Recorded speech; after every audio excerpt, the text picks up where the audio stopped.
നമസ്കാരം, ടാക്ടിക്സിലേക്ക് സ്വാഗതം. എൻ്റെ കൂടെ ഹാരിസ് നെന്മാറ, ഡിബിൻ മാനന്തവാടി. മുംബൈ മറ്റൊരു മത്സരം കൂടി തോറ്റിരിക്കുകയാണ്. മുംബൈ വേഴ്സസ് SRH മത്സരത്തിൽ മുംബൈ ഒരു മികച്ച സ്കോർ പടുത്തുയർത്തിയെങ്കിലും ആ സ്കോറിനെ ചേസ് ചെയ്തുകൊണ്ട് SRHൻ്റെ ബാറ്റിംഗ് നിര, ഹെൻറിച്ച് ക്ലാസിനും അതുപോലെ തന്നെ അവരുടെ ഓപ്പണേഴ്സൊക്കെ തിളങ്ങിയ മത്സരം അവർ വളരെ അനായാസകരമായി തന്നെ മുംബൈയുടെ ഈ സ്കോർ ചേസ് ചെയ്തുകൊണ്ട് SRH ജയിച്ചു.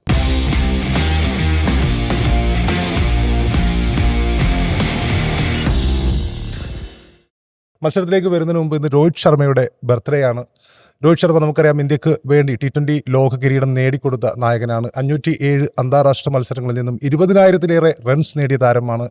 അന്താരാഷ്ട്ര തലത്തിൽ 3 ഡബിൾ സെഞ്ചുറികൾ ഏകദിന മത്സരങ്ങളിൽ നേടിയ താരമാണ്. അതിൽ 264 എന്ന മാമോത്ത് സ്കോർ ഇനി ഒരിക്കലും തകർക്കപ്പെടാൻ സാധ്യതയില്ലാത്ത സ്കോറുകളിലൊന്നാണ്. അതിനൊപ്പം തന്നെ 4 T20 സെഞ്ചുറികളും അദ്ദേഹം നേടിയിട്ടുണ്ട്. മുംബൈക്ക് വേണ്ടി 5 കിരീടങ്ങൾ നേടിക്കൊടുത്ത നായകനാണ്.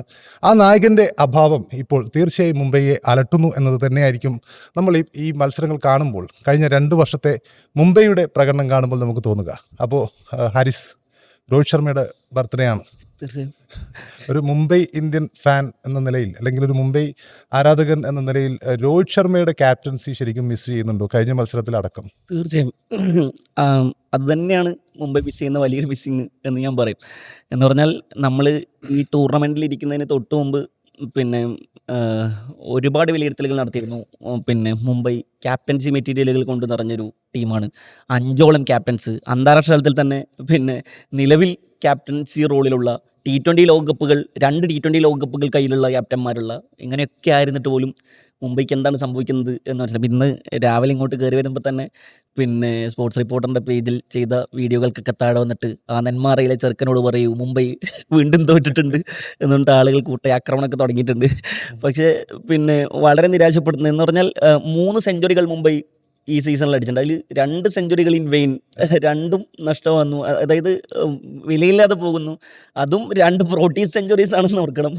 അപ്പോൾ ഞാനങ്ങനെ അവർ ചോക്കേഴ്സ് ആയതുകൊണ്ടോ മറ്റോ അല്ല, പക്ഷേ വിലപ്പെട്ട സെഞ്ചുറികളായിട്ട് പോലും ബോളർമാർക്ക് പ്രത്യേകിച്ച് ഡെലിവർ ചെയ്യാൻ കഴിയാത്തൊരു മുംബൈയെ, അതും ഈ ടൂർണമെൻറ്റ് മുമ്പൊക്കെ നമ്മൾ തുടങ്ങുന്ന സമയത്ത് ഏറ്റവും മികച്ച ബോളിംഗ് ഡിപ്പാർട്ട്മെൻറ്റ് എന്ന് പറഞ്ഞ ടൂർണമെൻറ്റിലേക്ക് കടക്കുകയും അവരുടെ ഏറ്റവും മികച്ച ഡിപ്പാർട്ട്മെൻറ്റ് ആകെ ഫോം ഔട്ടായി പോവുകയും ചെയ്യുന്ന വളരെ ദയനീയമായ കാഴ്ച എന്നോ മറ്റോ ഒക്കെ പറയാൻ സാധിക്കും ഇതിനെക്കുറിച്ച്. ഇപ്പോൾ വാങ്കഡയിൽ ഇന്നലെ ഹാർദിക് പാണ്ഡ്യ ടോസ് കിട്ടി ബാറ്റിംഗ് തിരഞ്ഞെടുക്കപ്പോൾ തന്നെ അതൊരു സർപ്രൈസിങ് തീരുമാനമായിരുന്നു ശരിക്കും. കാരണം ചെന്നൈക്കെതിരെ കഴിഞ്ഞ മത്സരത്തിൽ അവർ സാധാരണഗതിയിൽ വാങ്കഡയിൽ ടോസ് കിട്ടിക്കഴിഞ്ഞാൽ സെക്കൻഡ് ബാറ്റ് ചെയ്യാനാണ്, അല്ലെങ്കിൽ ഡ്യൂ ഫാക്ടർ ഇന്നലെ ഉണ്ടായിരുന്നു എന്നുള്ള റിയാലിറ്റിയാണ്. പക്ഷേ നൈറ്റ് മാച്ചാണ് എന്തൊരു റിയാലിറ്റി ആയി കിടക്കുന്നുണ്ട്. അപ്പോൾ വാങ്കഡയിൽ പൊതുവെ അങ്ങനെ തന്നെയാണ്, ഫസ്റ്റ് ബാറ്റിങ്ങിന് മുതിരാറില്ല. പക്ഷേ ഇന്നലെ ഹാർദിക് പാണ്ഡ്യ ഫസ്റ്റ് ബാറ്റിങ്ങിന് മുതിരുന്നു.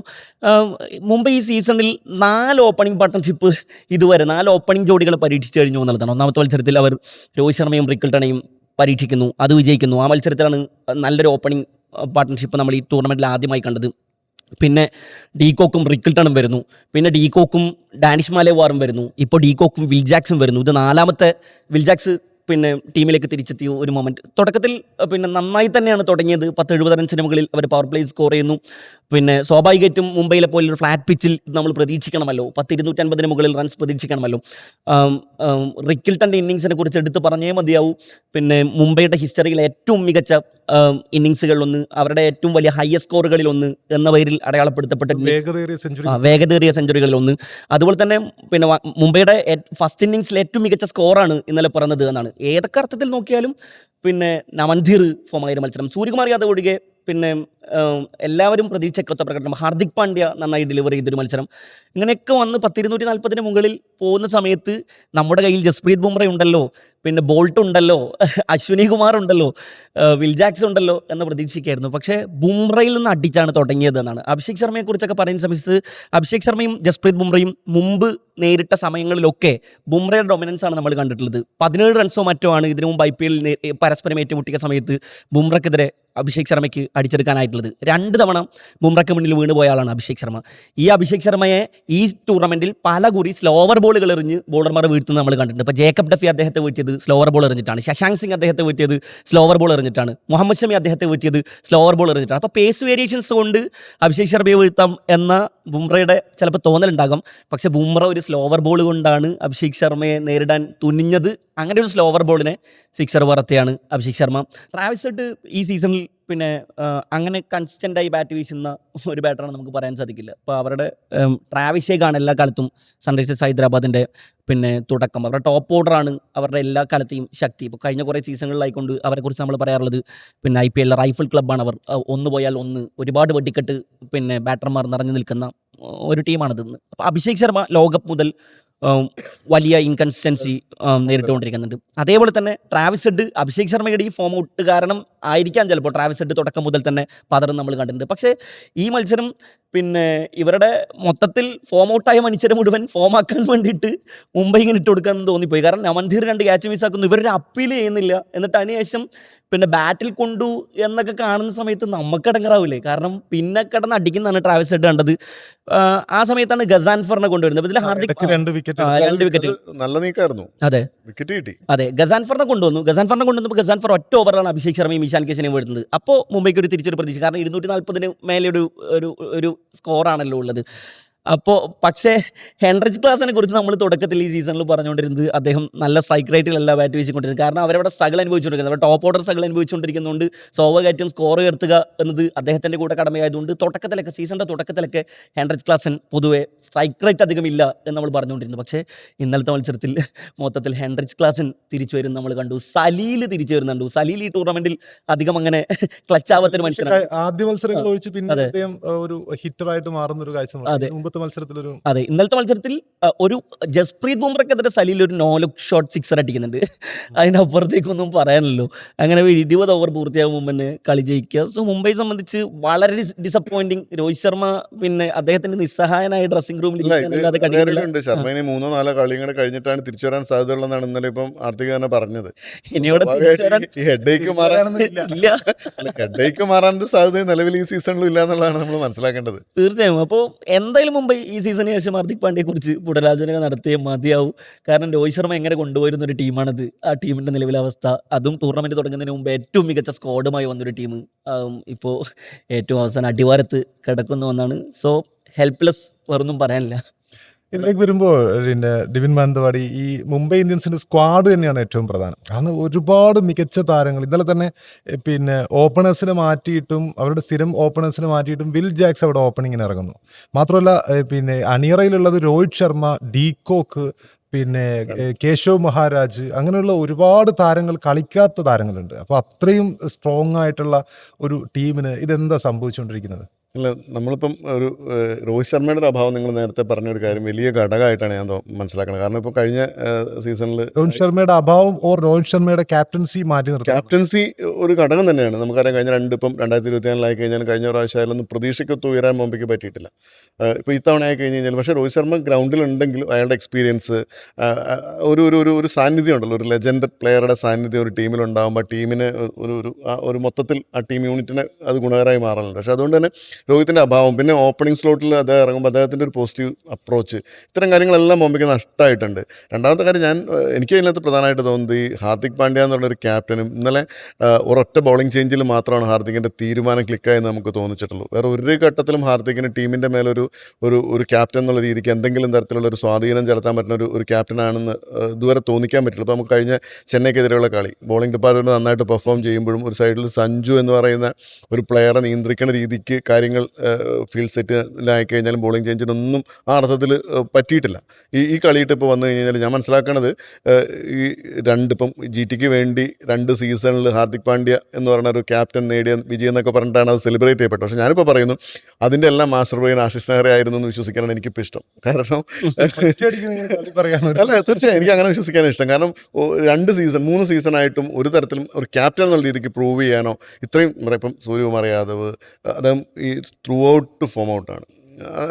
ഒരു ഇമ്പാക്ട് പ്ലെയർ ആയിട്ട് മാറാൻ അദ്ദേഹത്തിന് പറ്റിയിട്ടില്ല. അപ്പോൾ തിലക് വർമ്മേനെ പേടിപ്പിച്ച് ഫോം ആക്കിയതാണ് ഹാർദിക് എന്നൊക്കെ പറഞ്ഞൊരു വേഷം വന്നു. പക്ഷേ തിലകിന് അത് കൺസിസ്റ്റൻ്റ് ആയിട്ടത് മെയിൻറ്റെയിൻ ചെയ്യാൻ പറ്റിയില്ല. അപ്പോൾ ഈ അർത്ഥത്തിൽ ഇത്രയും പ്രതിഭകളായിട്ടുള്ള ഒരു കൂട്ടത്തെ കിട്ടിയിട്ട് അത് വെറും ആൾക്കൂട്ടമായിട്ട് ഗ്രൗണ്ടിൽ മാറുന്ന ഒരവസ്ഥ ഒരു ക്യാപ്റ്റൻ്റെ പരാജയമാണെന്ന് തന്നെയാണ് നമ്മൾ മനസ്സിലാക്കേണ്ടത്. ഇപ്പോൾ കഴിഞ്ഞ കളിയിൽ ഇപ്പോൾ മറ്റേ ചെന്നൈ ആയിട്ടുള്ള കളിയിൽ ലാസ്റ്റ് ഓവർ ശരിക്കും ഹാർദിക് ടേക്ക് എടുത്ത് ബോൾ ചെയ്യേണ്ടതായിരുന്നു. പക്ഷേ ഹാർദിക് ബോൾ ചെയ്യാൻ തയ്യാറായില്ല. അപ്പം ഇത്തരത്തിലൊരു ചില സമയത്ത് ഹാർദിക് അനാവശ്യമായിട്ടുള്ള എടുത്തിയാട്ടം കാണിക്കലുണ്ട് പല കാര്യങ്ങളും. ഇപ്പോൾ ഇന്നലെ ബാറ്റിങ്ങിൽ ക്ലിക്കായി എങ്കിൽ പോലും ഒരു ടീം യൂണിറ്റ് എന്നുള്ള രീതിക്ക് ഒരു ടീമിനെ കമ്പൈൻ ചെയ്ത് കൊണ്ടുപോകാൻ ഹാർദിക്കിന് പറ്റുന്നില്ല. അപ്പോൾ അതുകൊണ്ട് തന്നെ ആരിസ് പറഞ്ഞ പോലെ ഈ സീസൺ കഴിയേണ്ട ആവശ്യമുണ്ടോ അദ്ദേഹത്തിന് ക്യാപ്റ്റൻസി മാറ്റാൻ എന്നുള്ളൊരു ചോദ്യം വളരെ പ്രസക്തമാണ്. കാരണം ഇത്രയും നല്ലൊരു ടീമിനെ കിട്ടിയിട്ട് റിസൾട്ട് ഉണ്ടാക്കാൻ പറ്റാതെ പോകുന്നത് ഭയങ്കര ഖേദകരമായിട്ടുള്ളൊരു കാര്യമാണ്. പറയണ പോലെ ഇപ്പോൾ സൂര്യകുമാർ യാദവ് ഇപ്പോൾ T20 വേൾഡ് കപ്പിൽ ഇന്ത്യയെ വിജയത്തിലേക്ക് നയിച്ച ഒരു ക്യാപ്റ്റൻ ഒരു പ്ലെയറായിട്ട് മാത്രം മുംബൈയിൽ കളിക്കുന്ന ഒരു സാഹചര്യമുണ്ട്.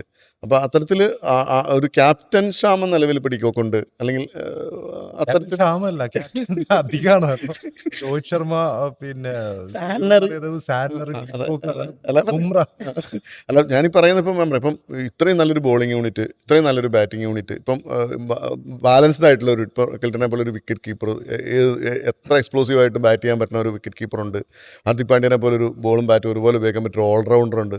അങ്ങനെ വളരെ ബാലൻസ്ഡ് ആയിട്ടുള്ള ഒരു ടീമാണ് ബോംബെ. ഇപ്പോൾ ഈ സീസണിലെ ഏറ്റവും ബാലൻസ്ഡ് ആയിട്ടുള്ള ടീമെന്ന് വേണേൽ മുംബൈനെ പറയാം. അപ്പം ആ അർത്ഥത്തിൽ ഉണ്ടെങ്കിൽ പോലും പക്ഷേ ഇവർക്ക് എന്ത് ചെയ്യാൻ പറ്റുന്നില്ല, കടലാസിൽ മാത്രം ശക്തി കാണിക്കാൻ പറ്റുന്ന ഒരു ടീമായിട്ട് പോണത്. അത് പിന്നെ നമുക്ക് ഗ്രൗണ്ട് സ്റ്റാഫ് ആയി കഴിഞ്ഞ് കഴിഞ്ഞാലും അല്ല കോച്ചിങ് സ്റ്റാഫ് ആയി കഴിഞ്ഞ് കഴിഞ്ഞാലും കോച്ചിങ് സ്റ്റാഫിൻ്റെ ഒരു സ്ട്രെങ്ത് ഒന്ന് എടുത്ത് നോക്ക്. എല്ലാ അർത്ഥത്തിലും ഭയങ്കര ലെജൻഡറി ആയിട്ടുള്ള ആളുകളുള്ള കോച്ചിങ് സ്റ്റാഫ്. അപ്പോൾ ഇത് സച്ചിൻ ടെണ്ടുൽക്കർ മെൻഡർ. അപ്പം ഇങ്ങനെയുള്ളൊരു സ്ഥലത്ത് നിന്ന് മുംബൈ ഇപ്പം എനിക്ക് തോന്നുന്നില്ല ഇനി പ്ലേ ഓഫ് ഇട്ട് എന്തായാലും. ഷർദുൽ താക്കൂർ ഇന്നലെ ഇമ്പാക്ട് പ്ലെയർ ആയിട്ട് ഇറങ്ങിയ മനുഷ്യനാണ്. അദ്ദേഹം ബോളും ചെയ്തിട്ടില്ല, ബാറ്റിംഗ് ചെയ്തിട്ടില്ല. ഇന്നലെ ഹാരിസ് പറഞ്ഞൊരു വലിയൊരു ഘടകമാണ്. ഇന്നലെ ഇപ്പം നമ്പർ 8 പിച്ചിലാണ് വങ്കാടയിലെ കളി നടക്കുന്നത്. ഡ്യൂ ഫാക്ടറുമായിട്ട് ബന്ധപ്പെട്ട അവിടെ സെക്കൻഡ് ബാറ്റ് ചെയ്യുക എന്നുള്ളതാണ് എല്ലാ ടീമും ഓപ്റ്റ് ചെയ്യുന്ന ഒരു സംഭവം. അവിടെ ഒരു ഹാർദിക് എന്ത് ചെയ്യുന്നു, ആദ്യം ബാറ്റ് ചെയ്യാൻ തീരുമാനിക്കുന്നു, ടോസ് കിട്ടിയിട്ടും വലിയ സ്കോർ ബോംബെ എടുക്കുന്നു. എന്നിട്ട് അത് ഡിഫെൻഡ് ചെയ്യാൻ പറ്റാത്ത ഒരു അവസ്ഥയായിട്ട് പോയി കഴിഞ്ഞാൽ ഇനിയുള്ള അങ്ങോട്ടുള്ള കളികൾ സ്വാഭാവികമായിട്ട് ഇനി എല്ലാവർക്കും ഒരു ഡു ഓർ ഡൈ സിറ്റുവേഷനാണ് പ്ലേ ഓഫുമായിട്ട് ബന്ധപ്പെട്ട്. അപ്പോൾ സ്വാഭാവികമായിട്ട് എല്ലാവരുടെയും തന്ത്രങ്ങളും കാര്യങ്ങളെല്ലാം മാറും, കുറച്ചുകൂടെ അഗ്രസീവായിട്ട് കളിയെ സമീപിക്കും. അപ്പോൾ ഈ ഒരു ഘട്ടത്തിൽ മാച്ച് ചെയ്ത് നിൽക്കാൻ പറ്റുന്ന ഒരു ശേഷി മുംബൈക്ക് ഉണ്ടോ എന്നുള്ളതാണ് എത്രയൊക്കെ ഒരു ഫാനാണെങ്കിൽ പോലും നമ്മൾ ചിന്തിക്കേണ്ട ഒരു കാര്യം. യെസ്, ഇതിൽ പിന്നെ പ്രധാനപ്പെട്ട ഒരു കാര്യം അവസാനം ഡിവിൻ മാനന്തവാടി പറഞ്ഞതിൽ പ്ലേ ഓഫിലേക്ക് ഓൾറെഡി ആദ്യത്തെ 4 ടീമുകൾ തന്നെ എത്താനാണ് നിലവിലെ സാധ്യത. കാരണം അവർ ഏതാണ്ട് പോയിന്റ് ടേബിളിൽ മറ്റു ടീമിനേക്കാൾ ഏതാണ്ട് 4 പോയിന്റെങ്കിലും കൂടുതലുണ്ട്. കൺസിസ്റ്റന്റ് പ്രകടനമാണ്. അപ്പോൾ മിക്കവാറും അതിനൊരു അത്ഭുതം ഉണ്ടാവാൻ സാധ്യതയില്ല. ബാക്കിയുള്ള 6 ടീമുകൾ പുറത്താവാനുള്ള സാധ്യതയാണ് കൂടുതലുള്ളത്. ഇനി ഒരു അത്ഭുതം ഉണ്ടാവണമെങ്കിൽ അത് അതിന് വലിയൊരു അത്ഭുതമായിരിക്കണം. പിന്നെ ഇതിൽ ഗുജറാത്തിന് പോസിബിലിറ്റി ഉണ്ട്. ഗുജറാത്തിന് പക്ഷേ എന്നിട്ട് 8 പോയിന്റാണുള്ളത്. ബാക്കിയൊക്കെ 12 പോയിന്റിലേക്ക് എത്തി ഏതാണ്ട് എല്ലാ ടീം. മുംബൈ ആയി കഴിഞ്ഞാലും ചെന്നൈ ആയി കഴിഞ്ഞാൽ ലെജൻഡറി ടീമുകൾ പുറകോട്ട് പോകുന്ന ഒരു സാഹചര്യങ്ങൾ കൂടി ഈ IPL ഒരു സവിശേഷമായിട്ട് നമ്മൾ കാണേണ്ട ഒരു കാര്യമാണ്. കാരണം വളരെ ലെജൻഡറി ആയിട്ട് IPL ഒരു ഹിസ്റ്ററിയിൽ ലെജൻഡറി ആയിട്ട് നിൽക്കുന്ന ടീമുകൾ ആ അർത്ഥത്തിൽ പെർഫോം ചെയ്യുന്നില്ല എന്നുള്ളത്. ആക്ച്വലി കഴിഞ്ഞ 2-3 സീസണിലായി ഈ മുംബൈയും ചെന്നൈയും ഇതേ രൂപത്തിൽ തന്നെയാണ് പെർഫോം ചെയ്തത്. 2023 മുംബൈ അവസാന നിമിഷം പ്ലേ ഓഫിൽ. പക്ഷെ അതിന് മുമ്പത്തെ സീസണിൽ ഈ ക്യാപ്റ്റൻസി മാറ്റം തന്നെയാണ്. നേരത്തെ നിങ്ങൾ രണ്ടുപേരും പറഞ്ഞതിൽ പ്രധാനപ്പെട്ട പോയിന്റ് ക്യാപ്റ്റൻസി മാറ്റം തന്നെയാണ്. ഹാർദിക് പാണ്ഡ്യ ഗുജറാത്തിൽ നിന്നും ഇവിടത്തേക്ക് വന്നപ്പോഴുള്ള ഇപ്പം നമ്മൾ രോഹിത് ശർമ്മയുടെ ബർത്ത്ഡേയെ കുറിച്ചൊക്കെ പറഞ്ഞു. രോഹിത്തിനെ 5 തവണ കിരീടം നേടിയ രോഹിത്തിനെ മാറ്റിയതോടുകൂടി ആ ടീമിൽ തന്നെ ഒരുപാട് അന്തഃഛിദ്രങ്ങൾ ഇങ്ങനെ നടന്നുകൊണ്ടിരിക്കുന്ന ഒരു സമയമുണ്ടായിരുന്നു. ആ സമയത്ത് എനിക്ക് ഇപ്പോഴും ഓർമ്മയുണ്ട്, കീറൻ പൊള്ളാഡിൻ്റെ, അതായത് ഹാർദിക് പാണ്ഡ്യ മുംബൈയിലേക്ക് ക്യാപ്റ്റനായി വന്ന സമയത്ത് കീറൻ പൊള്ളാഡിൻ്റെ ഒരു 2-3 സ്റ്റാറ്റസ് ഉണ്ടായിരുന്നു. അതിൽ കീറൻ പൊള്ളാഡിൻ്റെ status once the rain is over an umbrella becomes a burden എന്ന് പറഞ്ഞിട്ടൊരു സ്റ്റാറ്റസ് ഉണ്ടായിരുന്നു. അതായത് മഴ കഴിയുമ്പോൾ ഒരു കൊട എല്ലാവർക്കും ഒരു ബേർഡനായി മാറും എന്ന് പറഞ്ഞുകൊണ്ടുള്ളൊരു സ്റ്റാറ്റസ് ഉണ്ടായിരുന്നു. ചില സമയത്ത് കൂറൊന്നും ഒരു പ്രയോജനകരമാവുകയില്ല, കൂറൊന്നും ആരും നോക്കുകയില്ല എന്ന് പറഞ്ഞുകൊണ്ട് രോഹിത് ശർമ്മയെ മാറ്റിയ സമയത്തുള്ള കീറൻ പൊള്ളാഡിൻ്റെ ഒരു സ്റ്റാറ്റസ് ഉണ്ടായിരുന്നു. അതിനൊപ്പം ജസ്പ്രീത് ബുംറയുടെ ഒരു സ്റ്റാറ്റസ് ഉണ്ടായിരുന്നു, മൗനമാണ് ചിലപ്പോൾ ഏറ്റവും നല്ലത് എന്ന് പറഞ്ഞുകൊണ്ട് ഇദ്ദേഹത്തെ ക്യാപ്റ്റനാക്കിയപ്പോൾ ഒരു സ്റ്റാറ്റസ് ഉണ്ടായിരുന്നു. മറ്റൊരു സ്റ്റാറ്റസ് സൂര്യകുമാർ യാദവിൻ്റെ ഒരു ഇമോജി, ഹൃദയം തകരുന്ന ഇമോജിയുടെ സ്റ്റാറ്റസ് ഉണ്ടായിരുന്നു. ഈ 3 സ്റ്റാറ്റസുകൾ നമുക്ക് കൃത്യമായും ആ സമയത്ത് തന്നെ ചേർത്ത് വായിച്ച ആളുകളൊക്കെ പറഞ്ഞിരുന്നു. ആളുകളൊക്കെ അതിനെ ഡിഫൈൻ ചെയ്തിരുന്നു. ഈ രോഹിത് ശർമ്മയ്ക്ക് മുകളിൽ ഹാർദിക് പാണ്ഡ്യ എന്ന ക്യാപ്റ്റൻ ഗുജറാത്തിൽ നിന്നും അപ്പുറത്തേക്ക് മുംബൈയിലേക്ക് വന്ന സമയത്ത് തന്നെ ടീം അംഗങ്ങൾക്കിടയിലുള്ള പ്രശ്നങ്ങൾ ആ സമയത്ത് തന്നെ ചർച്ചയായിരുന്നു. ഹാർദിക് ഒരിക്കലും, നിങ്ങൾ പറഞ്ഞതുപോലെ ഹാർദിക് ഒരിക്കലും ഒരു മോശം ക്യാപ്റ്റനാണെന്ന് ഞാൻ പറയില്ല. കാരണം ആശിഷ് നെഹ്റക്കൊപ്പം ചേർന്നുകൊണ്ട് ഗുജറാത്തിൽ ആ സമയത്ത് വലിയ താരനിരയൊന്നും ഉണ്ടായിരുന്നില്ല. ശുഭ്മാൻ ഗില്ലൊക്കെ വളർന്നു വരുന്നൊരു ഘട്ടമായിരുന്നു. പക്ഷേ താരതമ്യേന തന്നേക്കാൾ സ്റ്റാർഡം കുറവുള്ള ആൾക്കാരെ, അല്ലെങ്കിൽ തനിക്കൊപ്പം ഇല്ലാത്ത ആൾക്കാരെ കൃത്യമായിട്ട് നയിക്കാൻ ഹാർദിക്കിന് കഴിഞ്ഞിട്ടുണ്ട്. അതുകൊണ്ടാണ് ഫസ്റ്റ് സീസണിൽ തന്നെ ഗുജറാത്ത് ഇത് നിങ്ങൾ അതിന്റെ ഫുൾ ക്രെഡിറ്റ് കൊടുക്കേണ്ടതെന്ന് തന്നെയാണ്. ഫുൾ ക്രെഡിറ്റ് കൊടുക്കുന്നുണ്ടെങ്കിൽ ഒരു പകുതി ക്രെഡിറ്റ് എങ്കിലും എന്തായാലും കൊടുക്കണം. കാരണം ഞാൻ പറയാം, പുറത്ത് നിന്നിട്ട് ഇപ്പോൾ ആശിഷ് നെഹ്റ എന്ന് പറയുന്ന ഒരു കോച്ചിന്റെ ഒരു പ്രത്യേകത, അദ്ദേഹം പുറത്ത് നിന്നിട്ട് കളി നിയന്ത്രിക്കണ ഇപ്പോൾ നിലവിലുള്ള ഏറ്റവും പെർഫെക്റ്റ് കോച്ചെന്ന് നമുക്ക് പറയേണ്ടി വരും പല കാര്യങ്ങളും. പക്ഷേ അദ്ദേഹം പുറത്ത് നിന്നിട്ട് വാട്ടർ ബോയ്സിന്റെ നിർദ്ദേശങ്ങൾ പേപ്പറിലാക്കി കൊടുത്തു. അത്തരത്തില് പിന്നെ ഒരു ബൗളർ എന്നുള്ള രീതിക്ക് അദ്ദേഹത്തിന്റെ അതൊക്കെ ഓക്കെ. പക്ഷെ ഫുൾ ക്രെഡിറ്റ് ആശിഷ് നെഹ്റക്ക് കൊടുക്കുക എങ്ങനെയാണ്? അതായത് ഹാർദിക് പാണ്ഡ്യ അത് ഹാർദിക് പാണ്ഡ്യ പ്രൂവ് ചെയ്യേണ്ടതായിരുന്നു. അല്ല, ഹാർദിക് പാണ്ഡ്യ ഫസ്റ്റ് 2 സീസണിൽ, ഒരു സീസണിൽ ഫൈനലിലെത്തി, മറ്റൊരു സീസണിൽ കപ്പ് അടിച്ചു. അതെ, അപ്പോ അത് മൊത്തം നിങ്ങൾ ആശിഷ് നെഹ്റക്ക് മാത്രമായിട്ട് കൊടുക്കരുത്. കാരണം ഹാർദിക് പാണ്ഡ്യ ആ സീസണിൽ നമുക്ക് ഹാർദിക് പാണ്ഡ്യയുടെ ബാറ്റിംഗ് ഓർഡർ ആ സീസണിൽ എന്തായിരുന്നു? 1 ഡൗൺ ആണ് അദ്ദേഹം ഇറങ്ങിയിരുന്നത്. അതായത് 7ാമനായിട്ട് ഒരു പവർ ഹിറ്റർ എന്ന രീതിയിലുള്ള ഹാർദിക് പാണ്ഡ്യ സ്വയം റീഡിഫൈൻ ചെയ്ത് ഒരു ഓൾറൗണ്ടർ എന്ന രീതിയിലേക്ക് വന്ന ഒരു സീസൺ ആയിരുന്നു.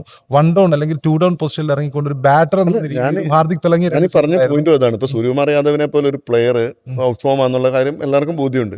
ഹാർദിക് പാണ്ഡ്യ റിസ്ക് എടുക്കുന്നില്ല ഇവിടെ. ഞാനിപ്പോ കഴിഞ്ഞ കളിയിൽ മുമ്പേ അതായത് മാറ്റാനാണ് പറയുന്നത്. അല്ല, സ്വാഭാവികമായിട്ടും 1 ഡൗൺ ഇറങ്ങിയിട്ട് അത്ര പെർഫെക്റ്റ് അല്ലാതെ നിൽക്കുന്ന ഒരാളെ മാറ്റിയിട്ട് വേണമെങ്കിൽ ഹാർദിക് പാണ്ഡ്യ ഇത് ചെയ്തേക്കുന്ന ഒരാളാണ്. അദ്ദേഹത്തിന് ആ സമയത്ത് ടീമിന്റെ സിറ്റുവേഷൻ ഡിമാൻഡ് ചെയ്യണം. ഇപ്പം നല്ലൊരു അടിത്തറ നിൽക്കുന്ന സമയത്താണ് സൂര്യകുമാർ യാദവിനെ ഇറക്കി വിടുന്നത്. ആ സമയത്ത് ഒരു ടീമിൻ്റെ ക്യാപ്റ്റൻ, ഒരു ലീഡർ എന്നുള്ള രീതിക്ക് അവിടെ ടേക്ക് എടുക്കും. അപ്പോൾ നമുക്കറിയാം, ലോകകപ്പിൻ്റെ ഫൈനലിൽ ധോണി സർപ്രൈസിങ് ആയിട്ട് ആ റിസ്ക് എടുത്ത് കളിക്കാൻ ഇറങ്ങിയിട്ടുണ്ട്.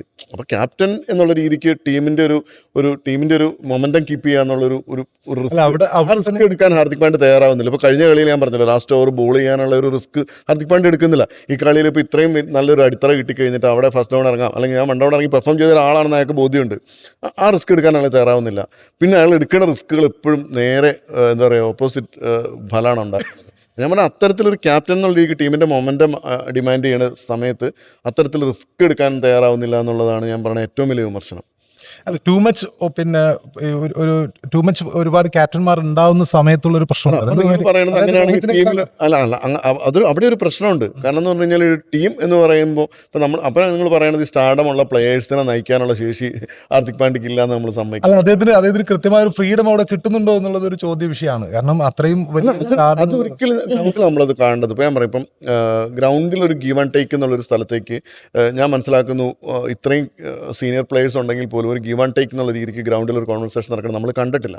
അത് 2 കാര്യമുണ്ട്. ഒന്നും അല്ലെങ്കിൽ ഈ സീനിയർ ആയിട്ടുള്ള പ്ലെയേഴ്സ് എല്ലാം ഹാർദിക് എന്ന തന്നെ അങ്ങ് ആയിക്കോട്ടെ എന്നുള്ള രീതിക്ക് മാറി നിൽക്കണം. പക്ഷെ ആ ഒരു സമീപനം ഉള്ള ആളുകളല്ല ആളുകളെന്ന് എനിക്ക് തോന്നുന്നു. രണ്ടാമത്തെ കാര്യം അത് 2 സീസൺ മുമ്പത്തെ കാര്യമാണ് ഞാൻ പറയുന്നത്. അതിനുശേഷം ഒരു ടീമിൽ ഒരു മഞ്ഞുരുകൾ നടന്നിട്ടുണ്ടാവും സ്വാഭാവികമായിട്ട്, അല്ലെങ്കിൽ മുന്നോട്ട് പോകാൻ പറ്റില്ല. എങ്ങനെയാണ് 2 സീസണിൽ ഒരു ടീമിൽ പ്രശ്നം ഉണ്ടായിട്ട് ഒരു സീസൺ 2024 വിഷയമാണ് നിങ്ങൾ സൂചിപ്പിക്കുന്നത്. 2024 ഒരു ത്രൂ ഔട്ട് ഒരു സീസൺ കളിച്ചു, 2025 ത്രൂ ഔട്ട് ഒരു സീസൺ കളിച്ചു. ഇതിപ്പോൾ ഒരു സീസണിൻ്റെ പകുതിയായി. ഈ സമയത്ത് ഇത്രമാത്രം സ്ട്രഗിളുള്ള ഒരു ടീമിന് ഇങ്ങനെ ഒന്നും മുന്നോട്ട് പോകാൻ പറ്റില്ല. അത് എന്തായി കഴിഞ്ഞാൽ പുറത്തേക്ക് വരും. അപ്പോൾ ഇവിടെ വിഷയം എന്താണെന്ന് വെച്ച് കഴിഞ്ഞാൽ, ഒന്നും അല്ലെങ്കിൽ ഹാർദിക് പാണ്ഡ്യയുടെ ക്യാപ്റ്റൻസി അല്ലെങ്കിൽ ഗ്രൗണ്ടിനകത്ത് ഹാർദിക് പാണ്ഡ്യൻ്റെ മേൽ ഇടപെട്ടുകൊണ്ട് ഹാർദിക് ഒരു ഫീൽഡ് സെറ്റ് ചെയ്യുമ്പോൾ അത് അങ്ങനെയല്ല ഇങ്ങനെയാണെന്ന് പറയാനുള്ളൊരു ഫ്രീഡം ഈ സീനിയർ പ്ലെയേഴ്സിന് ഇല്ല എന്ന് ഒരു സാഹചര്യം ഉണ്ടാവും. ഇല്ലെങ്കിൽ എന്നാൽ പിന്നെ അവൻ അങ്ങ് ആയിക്കോട്ടെ എന്നുള്ള രീതിക്ക് ഒരു സമീപനം അവരെടുക്കുന്നുണ്ടാവും. ഇത് 2 ആയി കഴിഞ്ഞാൽ ആസ് എ ടീം ഒരു 11 പേര് കളിക്കുന്ന ഒരു ഗെയിമാണ് ക്രിക്കറ്റ്. അവിടെ ഒരു ഇൻഡിവിജ്വലിൻ്റെ വ്യക്തിപരമായ ടാലൻ്റ് ഒക്കെ ഘടകമാണ്. അപ്പോൾ പോലും ആസ് എ ടീം എന്നുള്ള രീതിക്ക് മുംബൈക്ക് മാറാൻ പറ്റുന്നില്ല. അങ്ങനെ ആസ് എ ടീം എന്നുള്ള രീതിക്ക് ഒരു ടീമിനെ യോജിപ്പിച്ച് നിർത്തേണ്ട ചുമതലയാണ് ക്യാപ്റ്റൻ ഉള്ളത്. അതിൽ ഹാർദിക് പാണ്ഡ്യ പരാജയപ്പെട്ടിട്ടുണ്ട്. ആ പരാജയത്തിൻ്റെ ഒരു ഉത്തരവാദിത്വം തീർച്ചയായിട്ടും കോച്ചിങ് സ്റ്റാഫിനും ഉണ്ട്. തീർച്ചയായിട്ടും അതൊക്കെ ശരിയാണ്. കോച്ചിങ് നമുക്കറിയാം, ഇപ്പോൾ മുംബൈൻ്റെ കഴിഞ്ഞ വിജയങ്ങളെല്ലാം നമ്മളിത് രോഹിത്തിന് മാത്രമായിട്ട് വെച്ചു കൊടുത്തിട്ടില്ല. രോഹിത് ശർമ്മ എന്ന് പറഞ്ഞ ഒരു ടീം യൂണിറ്റിനെ, അത് കോച്ചിങ് സ്റ്റാഫ് അടക്കമുള്ള ഒരു ടീം യൂണിറ്റിനെ ഭംഗിയായിട്ട് കൈകാര്യം ചെയ്യാൻ പറ്റിയതുകൊണ്ടാണ്. ഇപ്പോൾ ധോണി എന്ന് പറയുന്ന ഒരു വ്യക്തിപരമായ താരത്തിൻ്റെ ഒരു പ്രഭ അവിടെ ഉണ്ടെങ്കിൽ പോലും ഒരു ടീമിനെ, ഇപ്പം നമുക്കറിയാം, ചെന്നൈ ഇതുപോലെ പ്രതിഭകളുണ്ടായിരുന്ന ഒരു ടീമായിരുന്നു.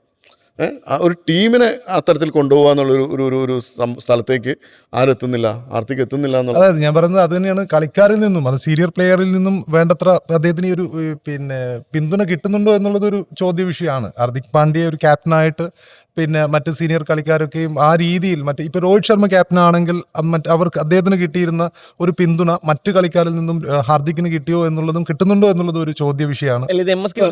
ഈഗോ ക്ലാഷ് കാരണം എന്നാണോ ഒരു അങ്ങനെ ഒരു ഈഗോ ക്ലാഷ് ഉണ്ട്. അങ്ങനെ ഉണ്ടെങ്കിൽ ഇപ്പോൾ നമുക്കറിയാം, ഇപ്പോൾ ഇന്ത്യൻ T20 ടീമിൽ ഈ അണ്ടർ സൂര്യയുടെ കീഴിലാണ് ഹാർദിക് കളിക്കുന്നത്. നമ്മൾ ഒരിക്കൽ പോലും അങ്ങനത്തെ ഒരു കെമിസ്ട്രി നമുക്ക് കാണാൻ പറ്റിയിട്ടില്ല ഇതുവരെ. ഇപ്പോൾ ഗ്രൗണ്ടിലായി, ഇപ്പോൾ മുംബൈയുടെ ഗ്രൗണ്ടിലായി കഴിഞ്ഞാൽ ഇപ്പം ഈവൻ ആ 2024 ആദ്യത്തെ കുറച്ച് കളികളിൽ നമുക്കിങ്ങനെ തോന്നിയിട്ടുണ്ട്, നമ്മൾ കാണുന്നത് ഒരു വലിയ മീൻസ് ഗ്രൗണ്ടിൽ ഇരുന്നിട്ട് എല്ലാവരെയും മുഖഭാവം ഈ സമയത്ത് കാണുന്നില്ല. നമ്മൾ വിഷ്വലി കാണുമ്പം ചില പ്രശ്നങ്ങളുണ്ടെന്ന് നമുക്ക് ഫീൽ ചെയ്തിട്ടുണ്ട്. പക്ഷേ ഒരു ടീം യൂണിറ്റായിട്ട് അവർ വർക്ക് ചെയ്തിട്ടുണ്ട്. എവിടെയും അങ്ങനെ ഒരു പ്രശ്നമുള്ളതായിട്ട് നമുക്ക് തോന്നിയിട്ടില്ല. അപ്പോൾ എനിക്ക് തോന്നുന്നത് ഇത് ഹാർദിക് പാണ്ഡ്യ എന്ന് പറയുന്ന ഒരു പ്ലെയർക്ക് പൊതുവെ അയാൾക്ക് ഒരു അഗ്രസീവ്നെസ് ഉണ്ട്. ഈ അഗ്രസീവ്നെസ് പലപ്പോഴും ഒരു തൻപ്രമാണിത്വത്തിൻ്റെ സ്വഭാവത്തിൽ എനിക്ക് പലപ്പോഴും നമുക്ക് വായിക്കേണ്ട വന്നിട്ടുണ്ട്. അപ്പം ഇത് ചിലപ്പോൾ ടീമിലുള്ള ആളുകൾക്ക് അങ്ങനെയുള്ളൊരു ക്യാപ്റ്റനോട് അഭിപ്രായം പറയാൻ ചിലപ്പോൾ മടിയുണ്ടാവും. ഇല്ലെങ്കിൽ ഞാനൊരു ടേക്ക് എടുത്തു കഴിഞ്ഞാൽ, ഇപ്പം ഹാർദിക് ഒരു ഫീൽഡ് സെറ്റ് ചെയ്യുന്നു, സ്വാഭാവികമായിട്ട് സൂര്യകുമാർ യാദവ് വന്നിട്ട് ടേക്ക് എടുത്താൽ ആ ടേക്ക് പാളിക്കഴിഞ്ഞ് കഴിഞ്ഞാൽ എന്നൊക്കെയുള്ളൊരു ആശങ്കയൊക്കെ ഉണ്ടാവും. ഇങ്ങനെ പല ഘടകങ്ങൾ അതിനകത്തുണ്ടാവും. അപ്പോൾ ഞാൻ പറയുന്നത് ഒരു ടീം യൂണിറ്റ് എന്നുള്ള രീതിക്ക് ഇവർക്കിടയിൽ അങ്ങനെ ഒരു പ്രശ്നം ഉണ്ടെങ്കിൽ മാനേജ്മെൻറ്റ് ഇത്രയും നാൾ അത് സഹിച്ചിട്ട് പോവോ? അതല്ല പ്രശ്നം. ഒരു ക്യാപ്റ്റൻ ഒരു ഹാർമണിയുടെ പ്രശ്നമായിട്ട് ക്യാപ്റ്റൻ മാത്രം നമ്മൾ ബ്ലെയിം ചെയ്തിട്ട് കാര്യമില്ല. മൊത്തത്തിൽ ആ ടീമിന്റെ യൂണിറ്റ് മൊത്തം കോച്ചിങ് സ്റ്റാഫ് അടക്കം പ്രശ്നം.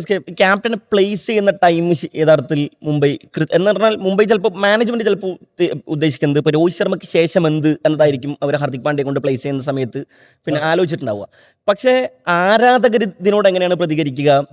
ഇതൊരു പെട്ടെന്നുള്ള പ്ലേസ്മെന്റ് പോലെയാണ്, റീപ്ലേസ്മെന്റ് പോലെയാണ് ആളുകൾക്ക് തോന്നി. കാരണം സഡൻ പ്ലേസ്മെന്റ് പോലെ തന്നെയാണ് അങ്ങനെയാണ് ആളുകൾക്ക് ഫീൽ ചെയ്തത്. അതുകൊണ്ടാണ് ഒന്നാമത്തെ സീസണിൽ തന്നെ ആരാധകർ മൊത്തം മാനേജ്മെന്റിനെതിരെ തിരിയുന്നു. അതായത് ഒരാളെ പിന്നെ അതായത് ആ സമയത്ത് ഈ T20 ലോകകപ്പും മറ്റൊക്കെ തൊട്ട് മുമ്പ് ആ സമയത്താണ് പിന്നെ ഒരാളെ പുകച്ച് പുറത്ത് ചാടിച്ച പോലത്തെ പുറത്താക്കിയൊരു ഫീൽ ആയിരുന്നു. അപ്പൊ സ്വാഭാവികമായിട്ടും ഹാർദിക് പാണ്ഡ്യത്തിന് പ്രതിഷേധം വരും. മുംബൈ ഇന്ത്യൻസിന്റെ പിന്നെ സോഷ്യൽ മീഡിയ ഹാൻഡിലുകൾ മൊത്തം അൺഫോളോ ചെയ്ത് പോവുക, ഇതൊക്കെ പിന്നെ പരസ്യമായി മുന്നിൽ തന്നെ ഉണ്ട്. പക്ഷെ ടീം വിചാരിച്ചു റിസൾട്ടുകളിൽ ഇത് പ്രതിഫലിക്കുന്നതോടുകൂടി ആരാധകർ തിരിച്ചു വരുമെന്ന് വിചാരിച്ചു. പക്ഷെ ഒന്നാമത്തെ സീസൺ തന്നെ മൊത്തത്തിൽ ടീമിന്റെ ബാലൻസ് തന്നെ തെറ്റിപ്പോകുന്നതാണ് നമ്മൾ കണ്ടത്. രോഹിത് ശർമ്മ ഹെൽപ്ലെസ് ആവുന്നു. ഒരു ഘട്ടത്തിൽ രോഹിത് ശർമ്മക്ക് ചില മൊമെന്റുകളിൽ ക്യാപ്റ്റൻസി ഏറ്റെടുക്കേണ്ടി വരുന്നു. ഹാർദിക് പാണ്ഡ്യ പിന്നെ ഫീൽഡിൽ ഉണ്ടായിരിക്കും തന്നെ. രോഹിതിനെ ഇമ്പാക്ട് സബ് ആയിട്ട് ഇറക്കുന്നു. അതായത് അങ്ങനെ ഒരു ലോകകപ്പൊക്കെ നേടിക്കൊടുത്ത ഒരു ക്യാപ്റ്റനെ നിങ്ങൾ ബാറ്റിങ്ങിന് മാത്രം ഇറങ്ങിയാൽ മതി എന്ന രീതിയിലുള്ള തീരുമാനങ്ങളൊക്കെ ഹാർദിക് പാണ്ഡ്യ എടുത്തിട്ടുണ്ട്. കഴിഞ്ഞ സീസണിലേക്ക് വരുന്ന സമയത്ത് അവർ കുറച്ചുകൂടി പ്രതീക്ഷക്കൊത്ത പ്രകടനങ്ങൾ തന്നു. പക്ഷേ ഈ സീസണിലേക്ക് വരുന്ന സമയത്ത് ഇദ്ദേഹത്തിന്റെ ക്യാപ്റ്റൻസിയിൽ തന്നെ പല ബ്ലണ്ടറുകൾ നമ്മൾ കണ്ടിട്ടുണ്ട്. RCB തന്നെ നമ്മൾ പലതവണ പറഞ്ഞിട്ടുള്ളതാണ്. RCBക്കെതിരെ പിന്നെ രജത് പട്ടിദാറിന് മുന്നിൽ മായങ്ക് മാർക്കണ്ഡെ ഇട്ട് കൊടുത്തത്. ഇപ്പോൾ കഴിഞ്ഞ മത്സരത്തിൽ ചെന്നൈക്കെതിരെ പിന്നെ ഒരു പുതുമുഖ താരത്തെ സഞ്ജു ക്രീസിൽ നിൽക്കുന്ന സമയത്ത് ഹാർദിക് പാണ്ഡ്യയെ പോലെ ഭയങ്കര പിന്നെ ഇപ്പോൾ ഇന്നലത്തെ മത്സരത്തിൽ എടുത്ത് നോക്കൂ, ഹാർദിക് പാണ്ഡ്യ നല്ല എക്കോണമിയിലാണ് അത്യാവശ്യം ആദ്യഘട്ടങ്ങളിൽ പന്തെറിഞ്ഞുകൊണ്ടിരുന്നത്. ജസ്പ്രീത് ബുംറയ്ക്ക് അടികൊണ്ടുകൊണ്ടിരിക്കുന്ന സമയത്ത്, ബോൾട്ടിന് അടികൊണ്ടിരിക്കുന്ന സമയത്ത്, ഈവൻ ഗസാൻഫറിനെ അവർ അടിച്ചുകൊണ്ടിരിക്കുന്ന സമയത്ത് ഹാർദിക് പാണ്ഡ്യ ബോൾ എടുക്കുന്ന സമയത്ത് കുറച്ച് എക്കോണമിയിൽ അദ്ദേഹം ബൗണ്ടറികൾ വിട്ടുകൊടുക്കാതെ പന്തെറിയുന്നു. കഴിഞ്ഞ മത്സരത്തിൽ പവർ പ്ലേയിൽ അടിയിട്ടി എന്നതുകൊണ്ട് പുതിയ ബോളർ അവതരിപ്പിക്കുകയാണ്. സഞ്ജു എന്താണ് അവിടെ ചെയ്തതെന്ന് വെച്ച് കഴിഞ്ഞാൽ ഈ ബോളറുടെ ഒരു പന്ത് പോലും നോൺ സ്ട്രൈക്കർ സെന്ററിലുള്ള ബാറ്റർക്ക് വിട്ടുകൊടുക്കാതെ 12 പന്തും സഞ്ജു നേരിട്ടിട്ട് ആ 2 ഓവറിൽ 30-ലധികം റൺസാണ് സഞ്ജു അടിച്ചത്. അതന്നെ അതും ഡെത്ത് ഓവറിൽ ഏറ്റവും അവസാനത്തെ ഓവർ, നിർണായകമായ ഓവർ. എന്നിട്ട് അവർ നല്ലൊരു സ്കോറിലേക്ക് എത്തുക. ഇത് ബാറ്റ് ചെയ്യാൻ ഇറങ്ങിയപ്പോഴും കഴിഞ്ഞ പ്രാവശ്യം ഒരു ഭയങ്കര അനാവശ്യമായിട്ടുള്ള, ആ സമയത്ത് ഏറ്റവും അനാവശ്യമായിട്ടുള്ള ഒരു ഷോട്ടാണ് ഹാർദിക് കളിച്ചത്. അപ്പോൾ ഞാൻ പറയുന്നത് ഹാർദിക്കിന് റിസ്ക് എടുക്കാൻ പറ്റണ ഒരു പ്ലെയറാണ്, അഗ്രസീവാണ്, റിസ്ക് എടുക്കാൻ ശേഷിയുള്ളൊരു പ്ലെയറാണ്. പക്ഷേ ഒരു ക്യാപ്റ്റൻ എന്നുള്ള രീതിക്ക് ടീം ആവശ്യപ്പെടുന്ന സമയത്ത് ആ റിസ്ക് ഹാർദിക് എടുക്കുന്നില്ല. അത് പക്ഷേ ഇതേ ക്യാപ്റ്റനാണ്, എനിക്ക് അവിടെയാണ് മനസ്സിലാവാത്തൊരു കാര്യം, ഇതേ ക്യാപ്റ്റനാണ് ഗുജറാത്തിനെ ഒരു സീസണിൽ കിരീടത്തിലേക്ക് എത്തിച്ചതും മറ്റൊരു സീസണിൽ റണ്ണേഴ്സ് അപ്പ് ആക്കിയതും. അപ്പോൾ ഹാർദിക് എന്നുള്ള ക്യാപ്റ്റനെ നമുക്ക് അവിശ്വസിക്കേണ്ട കാര്യമുണ്ടെന്ന് തോന്നുന്നില്ല. പക്ഷേ സംതിങ് ഇപ്പോൾ ആരിസ് പറഞ്ഞതുപോലെ നിങ്ങൾ രണ്ടുപേരും പറഞ്ഞതിൻ്റെ ഒരു പിന്നെ സാരാംശം എന്നുള്ളത് ഈ ക്യാപ്റ്റൻസി ഷിഫ്റ്റ് അവിടെ കൃത്യമായിട്ടും നടന്നിട്ടില്ല എന്നുള്ളതാണ്. മറ്റൊന്ന് ഇതിൽ പറയാനുള്ളത്, ഇപ്പോൾ നമ്മളിങ്ങനെ ക്യാപ്റ്റൻസിയെ കുറിച്ച് മാത്രമല്ല ചർച്ച, സൂര്യകുമാർ യാദവിൻ്റെ ഫോമിനെ കുറിച്ച് നമ്മൾ ഡിസ്കസ് ചെയ്തേ മതിയാവും എന്നാണ്. ശരിക്കും സൂര്യകുമാർ യാദവ് 2 വർഷത്തോളം ഈ ഫോം ഔട്ടാണ് നമുക്ക് പറയേണ്ടി വരും. 2025 അദ്ദേഹത്തിൻ്റെ ഫോം. അപ്പോൾ നമ്മളിതിനെ അദ്ദേഹത്തിൻ്റെ ഫോം ഔട്ടിനെ കുറിച്ച് പറയുന്ന സമയത്ത് അദ്ദേഹത്തിൻ്റെ ത്യാഗങ്ങളെക്കുറിച്ചൊക്കെ നമ്മളെപ്പോഴും പറയാറുണ്ട്. കാരണം അദ്ദേഹം നന്നായി കളിച്ചുകൊണ്ടിരുന്ന അദ്ദേഹത്തിൻ്റെ 1 ഡൗൺ പൊസിഷൻ തിലക് വർമ്മക്ക് വെച്ച് മാറിയതിന് ശേഷം അദ്ദേഹത്തിന് ഫോം ആകാൻ കഴിഞ്ഞിട്ടില്ല എന്നൊക്കെയാണ് നമ്മൾ പറയാറുള്ളത്. ഏഷ്യ കപ്പിൽ അദ്ദേഹത്തിൻ്റെ പിന്നെ ഫോം ഔട്ട് കണ്ടു. T20 ലോകകപ്പിലേക്ക് വരുന്ന സമയത്ത് നമ്മുടെ ഏറ്റവും വലിയ ആശങ്കകളിലൊന്ന് അദ്ദേഹത്തിൻ്റെ ഫോം തന്നെയായിരുന്നു. പക്ഷേ ന്യൂസിലാൻഡിനെതിരായ സീരീസിൽ അദ്ദേഹം ട്രാക്കിലായതോടുകൂടി നമ്മളൊക്കെ സന്തോഷിച്ചതാണ്. പിന്നെ ലോകകപ്പിലേക്ക് വരുന്ന സമയത്ത് ആദ്യത്തെ മത്സരത്തിൽ USA-ക്കെതിരെ തിളങ്ങിയ സമയത്ത് ആര് വീണുപോയാലും സൂര്യകുമാർ യാദവ് ഉണ്ടാകും എന്നൊക്കെ പ്രതീക്ഷിച്ചിരുന്ന സമയത്ത് വീണ്ടും അദ്ദേഹത്തിൻ്റെ ഡൗൺഫാൾ കാണുന്നു.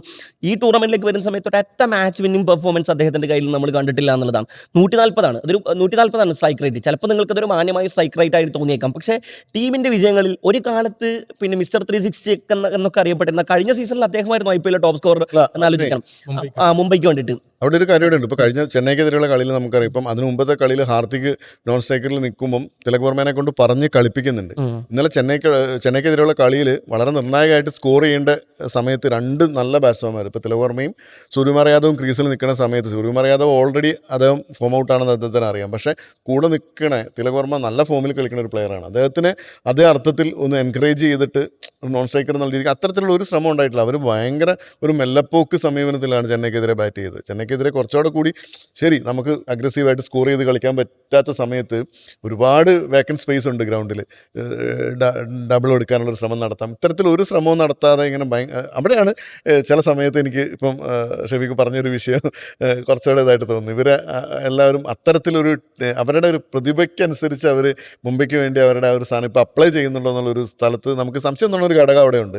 കാരണം കുറച്ചുകൂടെ കൂടി ഇത്ര എക്സ്പീരിയൻസ് ഉള്ള രണ്ട് പ്ലേയേഴ്സ് നോൺ സ്ട്രൈക്കറും സ്ട്രൈക്കറൊക്കെ ആയിട്ട് നിന്ന് കളിക്കുമ്പം ഒരു ഇത്രയും എക്സ്പീരിയൻസ് ഉള്ള പ്ലേയേഴ്സ് കാണിക്കേണ്ട ഒരു കോമൺ ഗ്രൗണ്ടിൽ കാണിക്കേണ്ട ഒരു ശൈലിയുണ്ട്. അത് ആ ചെന്നൈക്കെതിരെയുള്ള കളിയിൽ തിലക് വർമ്മയുടെ ഭാഗത്തുനിന്നും സൂര്യകുമാർ യാദവിൻ്റെ ഭാഗത്തുനിന്നും ഉണ്ടായിട്ടില്ല എന്നുള്ളത് എനിക്കൊരു വിമർശനമുണ്ട്. അപ്പം ഇത് ഇങ്ങനെ നമ്മൾ ഇൻഡിവിജ്വൽ സിറ്റുവേഷൻസ് എടുത്തു നോക്കിക്കഴിഞ്ഞാൽ ചിലപ്പോൾ ഷെഫീക്ക് പറഞ്ഞ സ്ഥലത്തേക്ക് നമ്മൾ എത്തിച്ചേരേണ്ടി വരും. ഹാർദിക് പാണ്ഡ്യ തന്നെയാണോ ഈ മുംബൈക്കകത്ത് യഥാർത്ഥ പ്രശ്നം എന്നുള്ളൊരു ചോദ്യം ഇത്തരം ഘടകങ്ങൾ പരിശോധിക്കുമ്പോൾ നമ്മൾ പരിശോധിക്കേണ്ട ഒരു കാര്യം തന്നെയാണ്. പക്ഷേ ഇനി ഈ ഒരർത്ഥത്തിൽ മുംബൈക്ക് മുന്നോട്ട് പോകാൻ പറ്റില്ല. അത് ഹാരിസ് പറഞ്ഞ തന്നെയാണ് ഘടകം. എന്തൊക്കെ പറഞ്ഞാൽ IPL എന്ന് പറഞ്ഞതിൽ ഫാൻ ബേസ്ഡ് ആയിട്ടുള്ള, അതിപ്പം ഗ്രൗണ്ടിൽ വരണ ആളുകൾ തന്നെയല്ല, ഈ ഇപ്പോൾ TV ബിസിനസ് അടക്കം ഒരു ഫാൻ ബേസ് നിർണ്ണയിക്കുന്ന ഒരു സംവിധാനമാണ് IPL. അപ്പോൾ അവിടെ മുംബൈക്ക് ഇത്തരത്തിൽ മുന്നോട്ട് പോകാൻ എന്തായി കഴിഞ്ഞാലും പറ്റില്ല. ഒരു ചേഞ്ച് അനിവാര്യമാണ്. അത് ഈ സീസണിൽ ഉണ്ടാവോ ഇനിയിപ്പോൾ അടുത്ത സീസണിൽ ആയതുകൊണ്ട് മാത്രം നമുക്കിനി അറിഞ്ഞാൽ മതി. ഇവിടെ നമ്മൾ തോറ്റ ടീമിനെ കുറിച്ചാണ് ഇത്രയും നേരം ചർച്ച ചെയ്തുകൊണ്ടിരുന്നത്. പിന്നെ ഈ മറ്റൊരു പ്രധാന ഇന്നലത്തെ ഏറ്റവും സങ്കടകരമായ ഒരു കാഴ്ച എന്നുള്ളത് ജസ്പ്രീത് ബുംറ സലീലിന്റെ അടി കിട്ടിയതിന് അദ്ദേഹം മുഖത്തൊരു റൈസ് സ്മൈലൊക്കെ വെച്ചിട്ട് നടന്നുകൊണ്ട് പോകുന്നൊരു സിറ്റുവേഷൻ ഉണ്ടായിരുന്നു. അതായത് ജസ്പ്രീത് ബുംറ എന്ന് പറയുമ്പോൾ നമുക്കറിയാം ലോക ക്രിക്കറ്റിലെ ഏറ്റവും മികച്ച ബോളറാണ്, നമ്പർ 1 ബോളറാണ്. ഇത്രയും കാലം അദ്ദേഹത്തിൻ്റെ IPL സീസൺ എടുക്കുകയാണെങ്കിൽ ഓരോ സീസണിലും ഒരു 1-2 സിക്സ്, അതിനപ്പുറം ആരും അദ്ദേഹത്തെ അടിക്കാറുണ്ടായിരുന്നില്ല. പക്ഷേ ഈ സീസണിലേക്ക് വരുന്ന സമയത്ത് ഇത്രയും പിന്നെ ബുംറയ്ക്ക് ഒരു ബഹുമാനം കിട്ടാതെ ഇപ്പോൾ ചില ഗുണ്ടകളൊക്കെ ഉണ്ടാവും. നമ്മൾ ഗുണ്ടകളുടെ തലവനെ പലപ്പോഴും നമ്മൾ തൊടാൻ മടിക്കും. ഗുണ്ടകൾ ആ ഒരു ഭയം മനസ്സിൽ വെച്ചിട്ട് പിന്നെ അദ്ദേഹത്തിൻ്റെ ടൗണിലൂടെയുള്ള നടത്തവും മറ്റൊക്കെ ഉണ്ട്. പക്ഷേ നമുക്കറിയാം ഈ കീരിക്കാടനെ ഒരു സേതുമാധവൻ തൊടുമ്പോഴാണ് കീരിക്കാടൻ മൊത്തം തകരുന്നത്. അതേ ലൈനിലാണ് ബുംറ ഒരിക്കലും ഗുണ്ടാന്ന് വിളിക്കുകയല്ല, ഒരു ഉദാഹരണം പറഞ്ഞെന്ന് മാത്രമാണ്. വൈഭവ് സൂര്യവംശി എന്ന 15-കാരൻ അന്ന് പിന്നെ ഇദ്ദേഹത്തെ ജസ്പ്രീത് ബുംറയെ ഫസ്റ്റ് പന്ത് കോൺഫിഡൻസോടുകൂടി 2 സിക്സ് ആ ഓവറിൽ അടിച്ചതിന് ശേഷം കോൺഫിഡൻസോടെ കൂടിയാണ് വൈഭവ് എടുത്ത് പുറത്തേക്ക് കിട്ടുന്നതാണോ? അതെ, തീർച്ചയായിട്ടും ആ 2 സിക്സ് അടിച്ചതിന് ശേഷം മുതൽ ആളുകൾക്ക് ബുംറയോടുള്ള ഒരു ഭയം നഷ്ടപ്പെട്ട പോലത്തെ ഒരു ഫീലാണ്. കാരണം അതിനുശേഷം എത്ര പേരാണ് ബുംറയെ പിന്നെ സിക്സ് ഇട്ട് തൂക്കുന്നത്? എനിക്ക് തോന്നുന്നത് വെച്ചാൽ ബുംറയുടെ ഒരു ലെങ്ത് ലൈനുമാണ് ബുംറയുടെ ഒരു സ്ട്രെങ്ത്. പക്ഷെ ബുംറ അനാവശ്യമായിട്ടൊരു പരീക്ഷണം നടത്തുന്ന ഒരു ഫീൽ എനിക്കുണ്ട്. അങ്ങനെ പരീക്ഷണത്തിന്റെ ആവശ്യമൊന്നും പരീക്ഷണം നടത്തിയിരുന്നില്ല ബുംറ.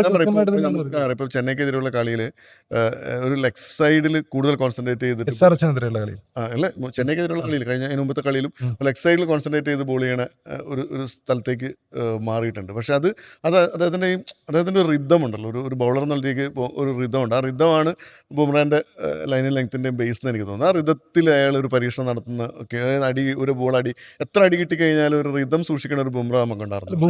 ബുംറയുടെ പന്തുകളൊക്കെ നല്ല പന്തുകളായിരുന്നു. ബുംറ ഇത് നമ്മള് അല്ല, ബാറ്റർമാരൊക്കെ ബുംറയെ കുറച്ചുകൂടി ബഹുമാനിച്ചിരുന്ന ഒരു സമയം ഉണ്ടായിരുന്നു. ആ ബഹുമാനാണ് വൈഭവ് സൂര്യവംശി തകർത്തത്. ബുംറയും സിക്സ് അടിക്കാന്നുള്ള ഒരു രീതി, അല്ലെങ്കിൽ അത് സാധ്യമാണെന്ന് തെളിയിക്കുന്നതായിരുന്നു. മെന്റാലിറ്റിയുടെ ഇതൂടെയാണ് എന്ന് പറഞ്ഞാൽ വൈഭവിന്റെ മെന്റാലിറ്റി വൈഭവ് തന്നെ പറഞ്ഞിട്ടുള്ളതാണ്. എന്ന് പറഞ്ഞാൽ ഞാൻ ബോളറെ അതെ തീർച്ചയായും. അപ്പോൾ ബോളറെ ഞാൻ മൈൻഡ് ചെയ്യാറില്ല, ബോളിനെയാണ് മൈൻഡ് ചെയ്യാറുള്ളത് എന്ന്. പക്ഷെ ഇന്നലത്തെ മത്സരത്തിലേക്ക് ഇപ്പോൾ ബുംറ ഇതേ പരീക്ഷണങ്ങൾ, ഇപ്പോൾ നേരത്തെ ദിപിൻ മാനന്തവാടി പറഞ്ഞ പരീക്ഷണങ്ങൾ ബുംറ ലോകകപ്പിൽ നടത്തുന്ന നമ്മൾ കണ്ടിട്ടുണ്ട്. ഇപ്പോൾ ഉദാഹരണത്തിന് ഇംഗ്ലണ്ടിനെതിരായ മത്സരം, അത് നിർണായകമായ മത്സരമാണല്ലോ. അപ്പോൾ അതിൽ അദ്ദേഹത്തിന്റെ ഡെത്ത് ഓവറിലും ആ ഓവറുകൾ ശ്രദ്ധിച്ചാൽ മതി. എന്ന് പറഞ്ഞാൽ നന്നായി അടികൊണ്ടിരിക്കുന്ന സമയത്ത് അദ്ദേഹം സ്ലോ ഓവർ ബോളുകൾ എറിയുക, അത് T20 വിജയിക്കുന്നു എന്ന് കാണുന്നു. ഞാൻ പറഞ്ഞത് പരീക്ഷണം നടത്തുന്നത്, ഈ പരീക്ഷണം നടത്തുമ്പോൾ ഋതമുണ്ട്, ഋതത്തിലൊരു പ്രശ്നം ഉണ്ടെന്നുള്ളതാണ് എൻ്റെ പോയിന്റ്. എപ്പോഴും ബുംറയുടെ ഒരു ശക്തി, അദ്ദേഹത്തിൻ്റെ ഒരു ശക്തി എന്ന് പറഞ്ഞാൽ അദ്ദേഹത്തിൻ്റെ ലൈൻ ലെങ്ത് ആണ്. എങ്ങനെ ബോൾ ചെയ്ത് കഴിഞ്ഞാലും അതിനകത്തൊരു റിതമുണ്ട്. അതിൽ നമുക്ക് നോക്കിയാൽ ഈ പരീക്ഷണം നടത്തുമ്പോൾ ഇപ്പം ഒരു ആത്മവിശ്വാസമില്ലാത്ത ബുംറ ഒന്ന് പരീക്ഷിച്ച് നോക്കാമെന്നുള്ള സ്റ്റൈലിൽ എറിയണമെന്നുള്ളൊരു തോന്നലാണ് എനിക്ക് പലപ്പോഴും ഇത്തരം കാര്യങ്ങളിൽ തോന്നിയത്. അതാണ് ഞാൻ പറഞ്ഞ പോയിന്റ്. അത് തന്നെയാണ് ഞാൻ നേരത്തെ പറഞ്ഞു. ഇപ്പോൾ ബൗളർക്ക് ഒരു കാൽക്കുലേഷൻ ഉണ്ടാവുമല്ലോ എന്ന് പറഞ്ഞാൽ ഈ സീസണിൽ പിന്നെ അഭിഷേക് ശർമ്മയ്ക്കെതിരെ സ്ലോവർ ബോളുകൾ കൊണ്ട് എതിരാളികൾ പരീക്ഷിച്ച സമയത്ത് അദ്ദേഹം എത്ര തവണ വീണ് പോയിട്ടുണ്ട്. ഇപ്പോൾ നമ്മൾ നോക്കിയാൽ മതി. ശശാങ്ക് സിംഗ് അദ്ദേഹത്തെ സ്ലോവർ ബോളിലാണ് വീഴ്ത്തിയത്. ജേക്കബ് ഡെഫി അദ്ദേഹത്തെ അതുപോലെ ഒരു പേസ് വേരിയേഷൻ കൊണ്ടാണ് വീഴ്ത്തുന്നത്. മുഹമ്മദ് ഷമി അദ്ദേഹത്തെ വീഴ്ത്തിയത് അതുകൊണ്ടാണ്. അതുപോലെ തന്നെയാണ്. സോ ഇന്നലത്തെ മത്സരത്തിലും ഇപ്പോൾ ഇഷാൻ മലിംഗയൊക്കെ ശരിക്കും മുംബൈ അപ്പുറത്ത് അടിച്ചുകൊണ്ടിരിക്കുന്ന സമയത്തും ഇഷാൻ മലിംഗ 4 ഓവറിൽ ഹോൾഡറാണ്. അതെ, ഇഷാൻ മലിംഗ ആണെങ്കിൽ 4 ഓവറിൽ 29 റൺസോ 28 റൺസോ മറ്റാണ് വിട്ടുകൊടുത്തുള്ളത്. ഒരു വിക്കറ്റും അദ്ദേഹത്തിനുണ്ട്. ഇവൻ പ്രഫുൽ ഹിംഗെ അടിച്ചുകൊണ്ടിരിക്കുന്ന സമയത്ത് പോലും പ്രഫുൽ ഹിംഗെ ചില ഓവറുകളിൽ നല്ല എക്കോണമിയിൽ ചില ഓവറുകളിൽ പന്തെറിയുന്നത് നമ്മൾ ഇന്നലെ കാണുന്നുണ്ട്. സോ പേസ് വേരിയേഷൻസ് പൊതുവെ T20 ക്രിക്കറ്റിൽ ബാറ്റർമാർക്ക് നന്നായി അടിക്കുന്ന ബാറ്റർമാർക്കെതിരെ പരീക്ഷിച്ച് വിജയിക്കുന്ന സമയം. ഇപ്പോൾ ഇന്നലത്തെ സമയത്ത് വേറൊരു പരീക്ഷണം പാളി MSK ശ്രദ്ധിച്ചിട്ടുണ്ടോ എന്നറിയില്ല. വിൽ ജാക്സനെ അഭിഷേക് ശർമ്മയെ കൊടുക്കാൻ വേണ്ടിയിട്ട് ഓഫ് സ്പിന്നറായി വിൽ ജാക്സനെ കൊണ്ടുവരുന്നുണ്ട്. വിൽ ജാക്സനെയും തൂക്കിയിട്ടാണ് അഭിഷേക് ശർമ്മ മൊത്തത്തിൽ ഈ ഓഫ് സ്പിൻ മിത്ത് ഉണ്ടല്ലോ, നിങ്ങൾ ലെഫ്റ്റ് ഹാൻഡർമാർക്കെതിരെ ഓഫ് സ്പിന്നർമാരെ ഇട്ടുകൊടുക്കൂ എന്ന് പറയുന്ന സാധനം അത് പൊളിച്ചിട്ടുണ്ട് ഈ ടൂർണമെന്റിൽ. എയ്ഡൻ മാർക്രമിന് ഇതുപോലെ മുമ്പ് സൺറൈസേഴ്സ് ആണെന്ന് തോന്നുന്നു ഓരോ ഓവറിൽ 4 സിക്സോ മറ്റോ അടിക്കുന്ന നമ്മൾ കണ്ടിട്ടുണ്ട്. ഇതുപോലെ ഓഫ് സ്പിന്നറെ അവതരിപ്പിക്കുന്ന സമയത്ത് എയ്ഡൻ മാർക്രമിനില്ല, വേറെ ആരോ ഇതുപോലെ അടിക്കുന്നുണ്ട്. ഓഫ് സ്പിന്നർമാരെ നിരന്തരമായി ലെഫ്റ്റീസ് തന്നെ തല്ലുന്ന പിന്നെ പല മൊമെന്റുകളും നമ്മൾ ഈ ടൂർണമെന്റിൽ തന്നെ കാണുന്നുണ്ട്. അതും കുറെ പൊളിഞ്ഞ പോലെയാണ്. ഇനി പൊളിയാനുള്ളത് ലെഫ്റ്റ് ഹാൻഡർമാർ വരുന്ന സമയത്ത് ലെഗ് സ്പിന്നർമാരെ നിങ്ങൾ ഇട്ട് കൊടുക്കരുത് എന്നുകൊണ്ട് MSKയുടെ സ്വന്തം റിയാൻ പരാഗ് സ്ഥിരമായിട്ട് പരീക്ഷിച്ചുകൊണ്ടിരിക്കുന്ന പിന്നെ രവീന്ദ്ര ജഡേജയെ മാറ്റി നിർത്തുന്ന ഈ സാധനം കൂടി ഒന്ന് പൊളിയാനുണ്ട് IPL. അഭിഷേക് ശർമ്മ എന്നൊക്കെ പറഞ്ഞു കഴിഞ്ഞാൽ ഒരിക്കലും ഒരു എന്താ പറയുക ആ അർത്ഥത്തിൽ ഒരു കളിക്കുന്ന ഒരു പ്ലെയറല്ല. അതായത് ഇന്ന് സ്റ്റാൻഡ് ആൻഡ് ഡെലിവർ എന്നുള്ളൊരു പോളിസി ഇപ്പോൾ സൂര്യവംശി ആയി കഴിഞ്ഞാൽ ഒരു സ്റ്റാൻഡ് ആൻഡ് ഡെലിവർ പോളിസിയുള്ള ആളുകളാണ്. അവരെ സംബന്ധിച്ച് അവർക്കിപ്പോൾ ഇത്തരം ഈ നമ്മളീ പറയുന്ന സോ കോൾഡ് ഈ സൂത്രവാക്യങ്ങളെല്ലാം അവരുടെ ഒന്നും മുമ്പിൽ വിലപ്പോണ പ്ലെയേഴ്സും അല്ല അവർ. അപ്പോൾ അതുകൊണ്ട് അത്തരം പരീക്ഷണങ്ങൾ പിന്നെ T20 ഇത്തരം പരീക്ഷണങ്ങൾക്കൊന്നും വലിയ നമ്മളീ പറയുന്ന പരമ്പരാഗതമായിട്ട് പറയണ ഓഫ് സ്പിന്നേഴ്സ് ലെഫ്റ്റ് ഹാൻഡേഴ്സിന് എറിയരുത് എന്നൊക്കെ പറഞ്ഞ ഇത്തരം കാര്യങ്ങൾ ഒരു ലോകകപ്പ് മൊത്തം അങ്ങനെ ഒരു പരീക്ഷണത്തിൽ ഇന്ത്യക്ക് ഒരുക്കിയിട്ടൊരു സീസണിന് ശേഷം സ്വാഭാവികമായിട്ടും ഈ ലോകകപ്പിൽ ഇത് വിജയിച്ചതാണ്. ഈ ഒരു പരീക്ഷ പിന്നെ സ്ലോ വേരിയേഷൻസ് കൊണ്ട് വിക്കറ്റുകൾ നേടുന്ന ഒരു ഓഫ് സ്പിന്നർ അക്കൗണ്ട് ലെഫ്റ്റീസിനെ വീഴ്ത്തുന്നത് ഇതൊക്കെ. അതായത് ഒരു ഓഫ് ഇപ്പോൾ നമ്മൾ മറ്റവനെ കുറിച്ച് ഷോട്ടിനെ കുറിച്ച് പറയാറുണ്ടല്ലോ. ഇപ്പോൾ എന്തിനാണ് ഈ ഷോട്ട് ചെന്നൈ നിരയിൽ ചില സമയത്ത് വരുന്നതെന്ന് ചോദിച്ചാൽ അദ്ദേഹം ഒരു ഓഫ് സ്പിന്നർ ആയതുകൊണ്ട് എന്നാണ് നമ്മളിപ്പോൾ പറഞ്ഞുകൊണ്ടിരിക്കുന്നത്. ഇതുപോലെ ദക്ഷിണാഫ്രിക്കയൊക്കെ ചില സമയത്ത് ടൂർണമെന്റിൽ പല ടീമുകളും ഓഫ് സ്പിന്നർമാരെ പവർ പ്ലേയിൽ തന്നെ കൊണ്ടുവരിക എന്ന തന്ത്രം, ഒരൊറ്റ ഓവർ മാത്രം കൊടുക്കുന്ന തന്ത്രം, ആ ഓവറിൽ തന്നെ ഡെലിവറി ചെയ്യുന്ന തന്ത്രം, ഇതൊക്കെ പല കൂടി ഉപയോഗിക്കുന്നത് നമ്മൾ കണ്ടു. ഈ ഒരു കളിയിൽ നമ്മളിപ്പോൾ എൻഡ് റിസൾട്ട് ആയിട്ട് മനസ്സിലാക്കേണ്ടത് SRH എന്ന് പറയുന്നത് ഏറ്റവും ഈ ടൂർണമെന്റിൽ ഏറ്റവും ഡൈനാമിക് ആയിട്ടുള്ള ഒരു ടീമാണെന്നുള്ള അവർ പ്രൂവ് ചെയ്തെന്നുള്ളതാണ് ഇതിനകത്ത് ഒരു. ആദ്യത്തെ അവരുടെ ടോപ്പ് ഓർഡർ എല്ലാം ഭയങ്കര ഡൈനാമിക് ആയിട്ടുള്ള സ്വഭാവത്തിൽ ബാറ്റ് ചെയ്യും. ഇപ്പോൾ ഇഷാൻ കിഷൻ പോയ സമയത്ത് നമ്മൾ ഓർത്തു ഇനി ഇവരെ എങ്ങനെ ഇത് അഭിഷേക് ശർമ്മ പോകുന്നു, തൊട്ടുപുറകെ ഇഷാൻ പോകുന്നു, ഇതെങ്ങനെ എത്തിപ്പിടിക്കും എന്നുള്ളൊരു സംശയമുള്ളപ്പോഴും ക്ലാസ്സിന് അവിടെ വന്നിട്ട് ഒരു ടേക്കുണ്ട്. അപ്പം ഒരു ഭയങ്കര ഡൈനാമിക് ആയിട്ടുള്ളൊരു സ്വഭാവത്തിൽ കളിക്കാൻ ശേഷിയുള്ളൊരു സ്ക്വാഡ് എന്നുള്ള രീതിക്ക് ടൂർണമെൻറ്റിൽ ഒരു നിർണായകമായിട്ടുള്ളൊരു സ്പേസ് ആർക്ക് ഇപ്പോൾ SRH ഉണ്ടെന്നുള്ളതാണ് എനിക്ക് ഈ ഒരു കളി കഴിയുമ്പം കുറച്ചുകൂടെ കൂടി ബോധ്യമാവുന്നത്. തീർച്ചയായിട്ടും ഇത്രയും സ്ട്രോങ് ആയിട്ടുള്ളൊരു ബോളിംഗ് ലൈനപ്പിനെതിരെയാണ് ഇതെന്നോടെ ഓർക്കണം. അപ്പം ഒരു ഓവറിൽ 2 വിക്കറ്റ് പോയിട്ടും അതിൻ്റെ ഒരു എഡ്ജ് ഉണ്ടാക്കിയെടുക്കാൻ മുമ്പേക്ക് പറ്റിയിട്ടില്ല. അല്ലെങ്കിൽ മുമ്പേനെ മത്സരത്തിൽ തിരിച്ചു വരാത്ത രീതിക്ക് തന്നെ ക്ലാസ്സിൽ വന്നിട്ട് വേറെ ഇന്നിങ്സ് തന്നെ കളിച്ചു. അപ്പം അവരെ സംബന്ധിച്ച് അവരൊരു ആ ഒരു അർത്ഥത്തിൽ ഭയങ്കര ഡൈനാമിക്കായിട്ട് ഉള്ളൊരു ടീമായിട്ട് SRH ഈ ഒരു കളിയോടുകൂടി കൂടുതൽ രജിസ്റ്റർ ചെയ്യപ്പെട്ടെന്നുള്ളതാണ് കാണേണ്ട ഒരു ഘടകം എന്നാണ് തോന്നുന്നത്. തീർച്ചയായിട്ടും പോയിന്റ് ടേബിളിലും SRH പിന്നെ ബഹുദൂരം മുന്നിൽ നിൽക്കുകയാണ് മുംബൈയേക്കാളും. ഇപ്പം മൊത്തത്തിൽ നോക്കുമ്പോൾ SRHനെ സംബന്ധിച്ചിടത്തോളം അവരുടെ പിന്നെ അവരെന്താണോ കരുതിയിരുന്നത്, ഇപ്പം പാറ്റ് കമ്മിൻസ് കൂടി തിരിച്ചെത്തിയതോട് കൂടിയിട്ട് അവർ കുറച്ചുകൂടി ഒന്നുകൂടി ശക്തമായി മാറുകയാണ്. Bowling department Saqib, Ishan Malinga, Pat Cummins, ഇതിൽ പ്രഫുൽ ഹിംഗെ, ഷാക്കിബ് ആദ്യ മത്സരത്തിൽ അവർ രണ്ടുപേരുടെയും പിന്നെ അതിമനോഹരമായ പെർഫോമൻസ് ഉണ്ടായിരുന്നു, 4 വിക്കറ്റുകൾ നേടിക്കൊണ്ട്. ഷാക്കിബിൻ്റെ അതിനുശേഷം അദ്ദേഹം സിക്സറുകൾ വഴങ്ങാത്ത ഒരു 100-ലധികം പന്തുകൾ എറിഞ്ഞു. പക്ഷേ ഇക്കഴിഞ്ഞ 2 മത്സരങ്ങളിലും അദ്ദേഹത്തിന് ഒരുപാട് സിക്സറുകൾ വേരിയേഷൻസ് ആളുകൾ ജഡ്ജ് ചെയ്യാൻ തുടങ്ങി. അതായത് ഷാക്കിബ് എന്നുള്ള ബോളർ ഫെമിലിയർ ആവാൻ തുടങ്ങി എന്നുള്ള രീതിയിലേക്ക് സിക്സറുകൾ അദ്ദേഹത്തിനെതിരെ നേടുന്ന കാഴ്ച കഴിഞ്ഞ മത്സരത്തിലടക്കം നമ്മൾ കണ്ടു. അപ്പം ഒരു ബോളറും സേഫ് അല്ല. ഈവൻ ജസ്പ്രീത് ബുംറ പോലും ഈ IPL സേഫ് അല്ല എന്നുള്ള കാഴ്ചയാണ് നമ്മളിപ്പോൾ കണ്ടുകൊണ്ടിരിക്കുന്നത്. പവർ പ്ലേയിൽ ഇന്നലെ ഏറ്റവും കൂടുതൽ പിന്നെ ജസ്പ്രീത് ബുംറയുടെ കരിയറിൽ തന്നെ ഏറ്റവും കൂടുതൽ റൺസ് കൊടുത്ത ദിവസങ്ങളിലൊന്നാണ് ഇന്നലെ തോന്നുന്നത്. 2 ഓവറിൽ ലെഗ് ബൈസ് അടക്കം 32 റൺസാണ് അദ്ദേഹം പവർ പ്ലേയിൽ വിട്ടത്. ആ മനുഷ്യനെ കാണുമ്പോൾ സങ്കടം തോന്നുകയാണ്. കാരണം നമുക്കറിയാം ബുംറ ആരും അങ്ങനെ അടിക്കാറില്ല. അങ്ങനെയുള്ള ഒരാളെയാണ് പിന്നെ അങ്ങനെയുള്ള ആളിനെതിരെയുള്ളൊരു ഭയമാണ് വൈഭവ് സൂര്യവംശി ഇല്ലാതാക്കിയത്. അതിനുശേഷം എല്ലാവരും പിന്നെ ഇത്രയും എന്താ പറയുക ആധികാരികമായിട്ട് ബുംറയെ നേരിടാൻ തുടങ്ങുന്നു എന്നുള്ളത് മുംബൈയുടെ അപജയം അവിടെ തന്നെ തുടങ്ങുകയാണ്. അപ്പോൾ ഇന്നത്തെ മത്സരത്തിലേക്ക് വരുമ്പോൾ Gujarat Titans versus Royal Challengers ബാംഗ്ലൂരാണ്. എന്താണ് പ്രവചനം? ഞാൻ ഒട്ടും RCBൻ്റെ ഒരു ഫേവറായിട്ടുള്ള ഒരാളായിരുന്നില്ല. പക്ഷെ കഴിഞ്ഞ സീസണിൽ തൊട്ട് RCB ഒരു എന്താ പറയുക, അത് കോഹ്ലിയോടുള്ള ഈ കോഹ്ലി എന്താ പറയുക, കോഹ്ലി ഭയങ്കര അൺപ്രഡിക്റ്റബിൾ ആയിട്ട്, അതായത് എത്ര അതായത് നമ്മൾ എഴുതി തള്ളാൻ ശ്രമിക്കും തോറും ഇന്നത്തെ ഇങ്ങനെ ബോൾ എറിയുമ്പം അത് ഭയങ്കര സ്പോർട്സിൽ തിരിച്ചു വരണമെന്ന് പറയണ പോലെയുള്ളൊരു പക്ഷേ കഴിഞ്ഞ കളിയിലും ഇപ്പോൾ കോഹ്ലിക്കെതിരെ വിമർശനമുണ്ട്. കോഹ്ലി ആ ഒരു മൊമെൻറ്റം കീപ്പ് ചെയ്യുന്നില്ല എന്നുള്ള വിമർശനം ഉണ്ടെങ്കിൽ പോലും അപ്പോൾ അതുകൊണ്ടല്ല കോഹ്ലിയോടുള്ള ഇപ്പോൾ ഒരു വേറെ തരത്തിലുള്ള കരിയറൊക്കെ അവസാനിക്കാൻ പോകുമ്പോൾ ഇത്രയും ലെജൻഡറി ആയിട്ട് നിൽക്കുന്ന, ഇപ്പോൾ നമുക്ക് എനിക്ക് ധോണി ആദ്യം ഇഷ്ടമായിരുന്നില്ല, പക്ഷേ അവസാന കാല മീൻസ് കോഹ്ലിയുടെ കരിയറിൻ്റെ അവസാന കാലമാകുമ്പോൾ ധോണിയോട് എനിക്ക് ഭയങ്കര ഒരു ആരാധന ഉണ്ടായിരുന്നു. അതേ ഒരു ആരാധന കോഹ്ലിയോടുള്ളതുകൊണ്ട് ഞാൻ RCB ജയിക്കണം എന്ന് ആഗ്രഹിക്കുന്നു. ഞാൻ RCBക്കൊപ്പം നിൽക്കുന്നു. പക്ഷേ ഇതിലെന്താന്ന് വെച്ചാൽ രണ്ട് ടീമിൻ്റെയും സ്ട്രെങ്ത്തുകൾ നോക്കുന്ന സമയത്ത് ഈ പവർ പ്ലേയിൽ ബോളർമാർ ഡെലിവർ ചെയ്യുന്ന രണ്ട് ടീമുകളാണ് ഈ രണ്ട് ടീമുകളും. എന്ന് പറഞ്ഞാൽ മൊത്തത്തിൽ ഇപ്പോൾ നമ്മൾ കഴിഞ്ഞ മത്സരത്തിൽ പഞ്ചാബിൻ്റെ ഒക്കെ കാര്യങ്ങൾ നമ്മൾ എടുത്ത് പറയുന്ന സമയത്ത് പഞ്ചാബിൻ്റെ ബോളിംഗ് ഡിപ്പാർട്ട്മെൻറ്റ് അനുഭവിക്കുന്ന ക്രൈസിനെ കുറിച്ച് നമ്മൾ പറഞ്ഞിരുന്നു. ഹർഷ്ദീപ് സിംഗൊക്കെ നന്നായി അടി കൊടുക്കുന്നത് നമ്മൾ കണ്ടിരുന്നു. പക്ഷേ ഈ രണ്ട് ടീമുകളിലും രണ്ട് ന്യൂ ബോൾ സ്പെഷ്യലിസ്റ്റ്, ഇപ്പോൾ ഉദാഹരണത്തിന് സിറാജൊക്കെ ഒരു കാലത്ത് നന്നായി തല്ലുവാങ്ങിക്കൊണ്ടിരുന്ന സിറാജ് ഇപ്പോൾ പവർ പ്ലേയിലെ 3 ഓവറും ഗുജറാത്തിന് വേണ്ടി എറിയുന്ന സിറാജ്, റബാഡ് അവിടെ നന്നായിട്ട് ഡെലിവർ ചെയ്തുകൊണ്ടിരിക്കുക. സിറാജ് ഈ ടൂർണമെന്റിൽ ഏറ്റവും കൂടുതൽ ഡോട്ട് ബോൾ കളിഞ്ഞ ബോളർമാരുടെ കൂട്ടത്തിൽ ഇപ്പോൾ സിറാജിന്റെ പേരുണ്ടെന്ന് ആലോചിക്കണം. ഏറ്റവും മികച്ച എക്കോണമിയിലാണ് സിറാജ് പന്തെറിഞ്ഞുകൊണ്ടിരിക്കുന്നത്. അറ്റ് ദ സെയിം ടൈം അപ്പുറത്ത് ഹേസൽവുഡും ഭൂവിയും പിന്നെ പവർ പ്ലേയിൽ വിതക്കുന്ന അപകടങ്ങൾ. സോ രണ്ട് ടീമുകളിലും മികച്ച ബോളർമാരുള്ള രണ്ട് ടീമുകൾ. ബാറ്റിങ്ങിൽ കുറച്ചുകൂടി സ്ട്രെങ്ത്ത് പിന്നെ RCBക്കാണ് എന്ന് നമ്മൾ പറയേണ്ടി വരും. സോ ഗുജറാത്തിനെ സംബന്ധിച്ച് ഉറപ്പായും ജയിക്കേണ്ട മത്സരമാണിത്. അതെ, RCBക്കാണെങ്കിൽ അവരുടെ എല്ലാ ഡിപ്പാർട്ട്മെൻറ്റുകളും മനോഹരമായി ഡെലിവർ ചെയ്തുകൊണ്ടിരിക്കുന്ന കൺസിസ്റ്റൻ്റായി ബാറ്റ് വീശുന്ന ഈ ടൂർണമെൻറ്റ് എനിക്ക് തോന്നുന്നു പഞ്ചാബിനേക്കാൾ പിന്നെ കുറച്ചുകൂടി വെൽ ബാലൻസ്ഡ് ആയ ടീം RCB ആണ് എന്നാണ് എൻ്റെ അഭിപ്രായം. സോ സിറാജ് RCBക്കെതിരെ കളിക്കണ ഒരു കൗതുകം കൂടെ ഉണ്ടല്ലോ അല്ലേ? സോ ഞാൻ RCBക്കൊപ്പം നിൽക്കുന്നു ടീം സ്ട്രെങ്ത് നോക്കുന്ന സമയത്ത്. പക്ഷേ ഗുജറാത്തിനെ കുറിച്ച് നമുക്കൊന്നും പറയാം. ഇപ്പോൾ സായി സുദർശൻ ട്രാക്കിലായ ഒരു സമയമാണ്, അവിടെ ബട്ട്ലറും ഗില്ലും ഒക്കെ ട്രാക്കിലായിക്കൊണ്ടിരിക്കുന്ന സമയമാണ്. ഒന്നും പറയാൻ കഴിയില്ല. രണ്ട് ടീമിൻ്റെയും ബോളിംഗ് സ്ട്രെങ്ത്ത് നല്ലതാണ്. അവിടെ റാഷിദ് ഖാൻ അടക്കമുള്ള ബോളർമാരുണ്ട്. അദ്ദേഹം ചില മത്സരങ്ങൾക്ക് നന്നായി കഴിഞ്ഞ മത്സരങ്ങളൊക്കെ തല്ലുവാങ്ങുന്നത് നമ്മൾ കണ്ടിട്ടുണ്ടെങ്കിലും ബട്ട് ഒരു എഡ്ജ് ഇവിടെ ഉള്ളത് RCBക്കാണ്. അപ്പോൾ മറ്റൊരു ആവേശകരമായ മത്സരം കൂടി നടക്കട്ടെ. RCB വേഴ്സസ് GT മത്സരമാണ്. ഇതിൽ നിങ്ങൾ രണ്ടുപേരും RCB ജയിക്കുമെന്ന് പറഞ്ഞു. ഗുജറാത്ത് ജയിക്കാനുള്ള സാധ്യതയുണ്ട്. കാരണം ഗുജറാത്തിനൊരു ഡു ഓർ ഡൈ സിറ്റുവേഷനാണ്. അവർക്ക് ഈ ടൂർണമെൻറ്റിൽ പിടിച്ചു നിൽക്കണമെങ്കിൽ ഈ മത്സരത്തിൽ ജയിച്ചേ മതിയാവുകയുള്ളൂ. അപ്പോൾ തീർച്ചയായും ഒരു ആവേശകരമായ മത്സരം തന്നെയായിരിക്കും ഇന്ന് നടക്കാൻ പോവുക.